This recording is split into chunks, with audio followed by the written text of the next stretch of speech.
I was offered £11,750 for my Volkswagen Golf R by Volkswagen.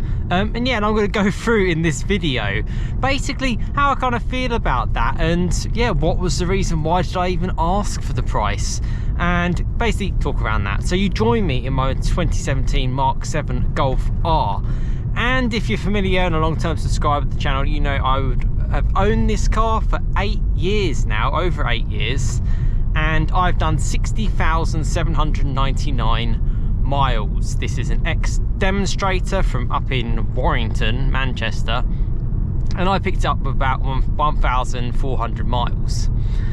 And yeah, I've had it for 8 years, and it's an amazing car. I absolutely love it, and I still own it today. But why did I check for the price, and how did I feel about that offer of 11,750? Well, and do I think it's reasonable? So let me just go through a couple of points. One point of me, I'm actually really happy. And conversely to what people may think, the less this car is worth, the happier I actually am and the happier I feel.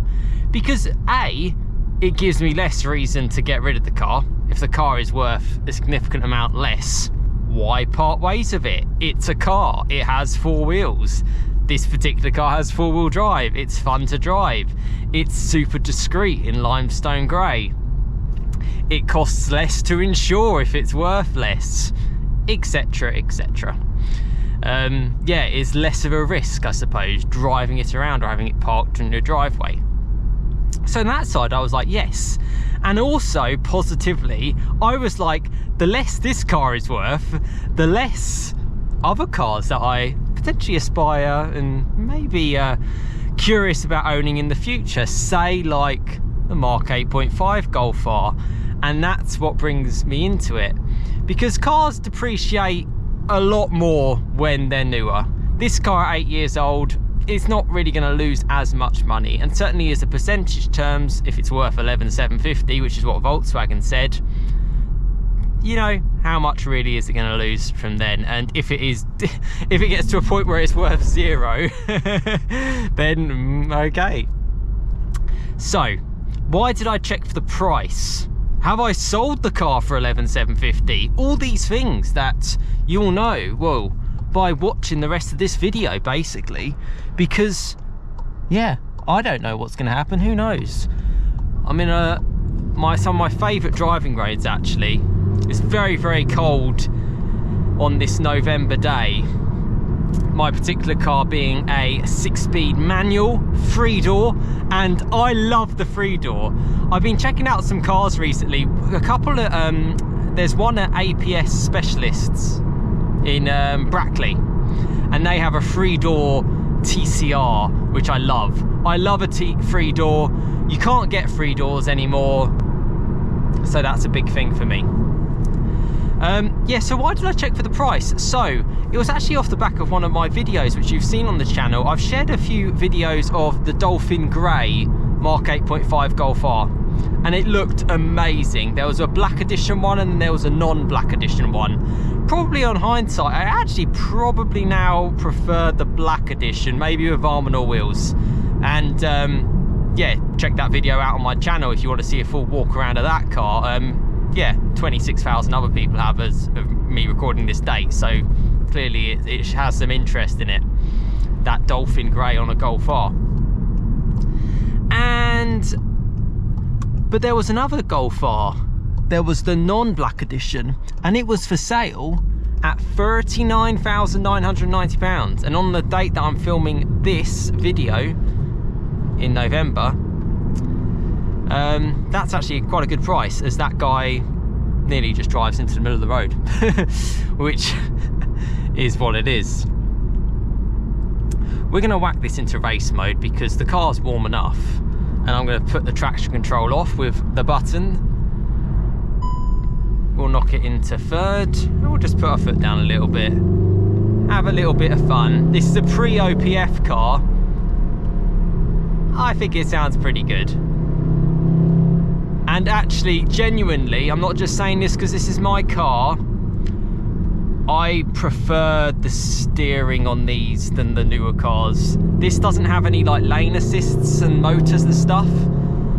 I believe it has like Volkswagen's like progressive steering, which is pretty good. And it's so good to drive over these terrain. I just absolutely love it. And I've actually got the opportunity next week with Volkswagen to drive their Club Sport again. And on these wet, cold, it's cold at the moment, it actually snowed yesterday, conditions, I just love pounding through the roads on this, whether it's bumpy and undulating, it's just so much fun. It's so good. Physical dials, and I can even whack on the performance monitor as well, which is quite cool. It came about with an update with the infotainment on the Mark 7's MIB2, I believe this is, and it came in 2016. So that's what it gets, and you get to see the temperature and the oil temperature and the kilowatts and everything. So that's that. It's a fun car. And yeah, interesting to see what the Club Sport's going to be like. So yeah, subscribe if you want to see that video. And I'm going to see if I can compare it to well, I will compare it to the Golf R, because I've driven that so many times as well. Focus ST there. So very much loving this car. So let me get to my point. 11,750, I did feel a little bit insulted, I have to say, by that sort of offer. Obviously a dealer has to make a margin on a car, 2, 3, 4 grand, who knows. But I thought, as I was it was a potential part exchange with the Mark 8.5 Dolphin Grey Golf R, I was kind of like, and I'm quite a person with a first offer, I'm not someone who will just ask and ask again. I'm like, okay, that's absolutely nowhere near where I would ever consider getting rid of this car in the slightest, so goodbye. That is how I'm at. If we got somewhere where it was like, let's just say this car plus say 25 grand, that's something where I'd be like, ooh, I'd have to think about that. I.e. basically 15 for this, 39.90 for that. However way you'd want to work it, either that car comes down by a couple of grand or this car goes up by a couple of grand. Frankly, it doesn't really matter. They get a nice piece of stock, they get rid of a car, life goes on. But that's not the way that dealer decided to go. And obviously you start low because you can only go, well, higher, basically. That's how it works. So I was a bit surprised by the offer, but actually, equally, that's the first time I've checked on the price on the car since back in the days where there was a computer chip shortage with cars. So there weren't that many cars around. Last time I checked the price, this car was worth, I think it must be about 21, 22. It was worth like 21,500 by We Buy Any Car. So, I mean, that was pretty crazy. Pretty crazy. Long story short, I didn't respond, and I do not see the reason of why of getting rid of this car in any shape or form. There's just literally no point. Which in some ways I'm kind of like, I guess there's part of me which is like, I feel as though I'm at a stage now where and this is mainly probably for a lot more long-term subscribers of mine, I'm at a stage now where I just don't care. I kind of do what I want to do for me. Whereas back 8 years ago when I purchased this particular car, I purchased it because I had a lot of stuff going on. Stuff that I still reflect on today. And the car itself probably symbolised where I was at that period of time in my life. I got a grey car because I didn't really want to be seen. I wanted a car which was basically anyone would look at and think it was a 1.6 TDI driven by, you know, a 65-year-old. And that suited me fine, because actually I really enjoyed driving a 300 brake horsepower manual Yeah, fun car with lowered suspension. I think it's 15mm lower on these on the Golf R over a standard Golf. So that's where I was at, which I didn't really realise, to be fair, as much at the time as I probably do now. These roads are absolutely amazing. Whereas now I'm kind of like, I don't yearn or sort of feel like I need this. I don't need this car. You know, I'm happy to just not have a car. I'm happy if I have a nice car. You know, there's some super cool cars out there, and it would be great to own it, but I'll take it or leave it with anything now. I'm not as clingy as I once was, which is surprising considering actually you can kind of build up an attachment to things, but fundamentally everything has its price.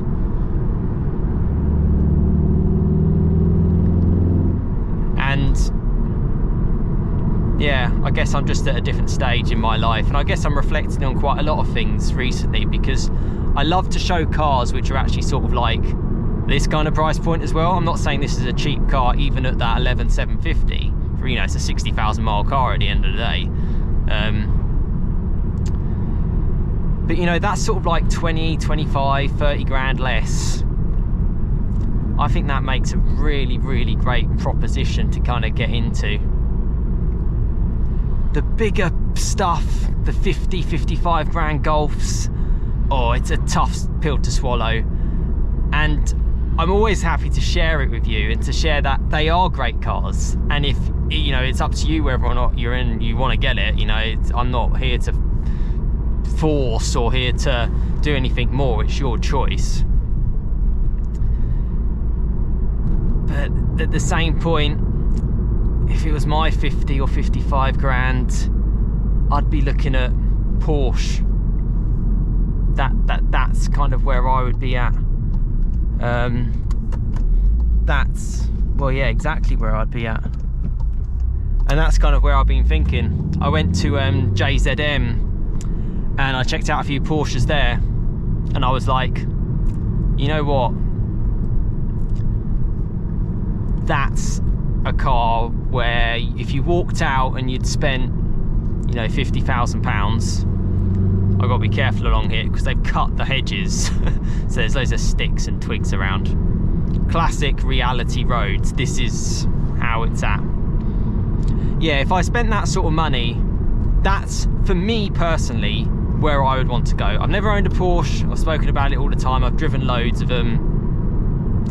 That's likely where I will be. But again, I'll take it or leave it. If it happens, it happens. I'll know at the time. If it doesn't happen, I've got a great Golf R. If for whatever reason this car leaves my side, you know, life goes on. It's 2025. I'm just extremely surprised that they're still sort of making cars that actually interest me, to be honest with you. You know, like the GTI Club Sport, like the Golf R. You know, I did some videos on the T-Roc R. You know, that seems like a cool proposition. The new Cupra Leon TCR looks insane. So as long as there's cool cars out there, you'll see it on the channel. In terms of actually ownership, yeah, it's a tough one to swallow right now. But what does make me happy, and even more so as I was saying how much this car's worth, is that I know in years to come,